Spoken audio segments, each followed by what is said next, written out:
안녕하세요. 오렌지TV입니다. KF-X 사업은 40년 이상 운용한 공군 전투기를 교체하기 위해 최신형 국산 전투기를 개발하는 우리 공군의 프로젝트입니다. 이 프로젝트에 인도네시아가 자국의 낙후된 전투기 교체를 위해 사업에 참여하기로 하면서 KF-X 개발 사업비는 한국 정부 60%, 한국 항공우주산업 20%, 인도네시아 정부가 20%를 각각 부담하기로 결정되었습니다. 그런데 인도네시아가 전체 사업비 8조 원 가운데 20%인 1조 7천억 원을 투자키로 했음에도 불구하고 지난 2016년에 500억 원, 2017년에 452억을 입금시킨 뒤 경제위기 등을 이유로 송금을 중단해 문제를 일으킨 바 있는데요. 심지어 최근에는 인도네시아 당국이 오스트리아에서 전투기 구매를 타진하고 있다는 소식이 전해져 큰 논란을 불러일으키기도 했습니다. 이러한 이유 때문에 현재 인도네시아가 KF-X를 탈퇴하지 않을까라는 많은 의구심이 피어오르고 있는데요. 과연 인도네시아가 이 사업에서 발을 뺄 수 있을까요? 사실 인도네시아가 해당 사업에서 문제를 일으키는 데에는 표면적으로는 경제 문제가 자리 잡고 있습니다.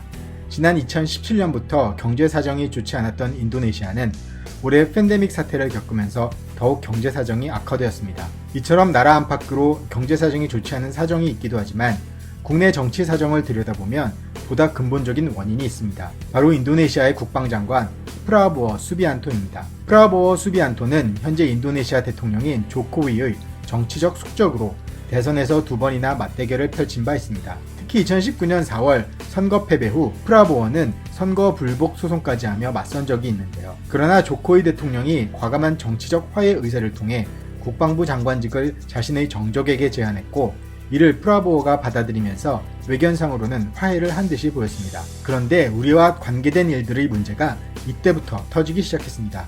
그는 대우조선해양이 추가 수출한 잠수함 계약을 반대함은 물론 KF-X 사업에 문제가 많다며 분담금 지급을 지연했습니다. 사실 프라보워는 보수 성향이 강한 정치인으로 대선 공약으로 자주국방을 강조하며 특히 독자 잠수함 건조를 주장하고 있는데요. 당연히 KF-X 공동개발이나 잠수함 공동건조 사업은 그의 보수적 성향과 부합하지만 문제는 이들 사업이 모두 자신의 정적인 조코위 대통령이 추진한 것이라는 사실입니다.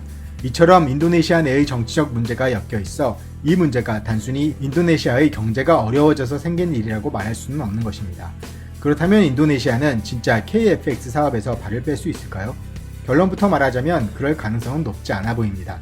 사실 이 사업에서 우리보다 더 아쉬운 쪽은 인도네시아입니다. 인도네시아는 지금까지 이 사업을 위해 3,500여억 원을 투자한 바 있습니다. 이 단계에서 발을 뺀다면 인도네시아는 그간 투자한 금액을 모두 날리게 되고 가뜩이나 좋지 않은 경제 상황에서 3,500여억 원이나 되는 천문학적 금액을 아무런 성과도 없이 썼다는 이야기가 나오면 인도네시아 정부로서도 큰 부담이 아닐 수 없습니다. 또한 인도네시아가 그동안 심혈을 기울여 구축한 항공산업 기반이 완전히 붕괴될 위기에 직면하게 될 수도 있습니다.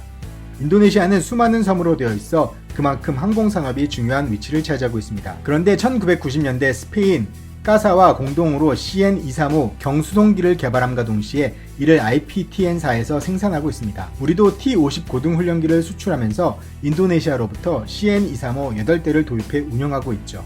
그런데 현재 인도네시아 IPTN사는 CN235의 생산량이 점차 감소 중에 있어 큰 고통을 받고 있는데 이렇게 위험에 빠진 항공산업을 살리고자 전략적으로 시작한 것이 바로 KF-X 사업이었습니다.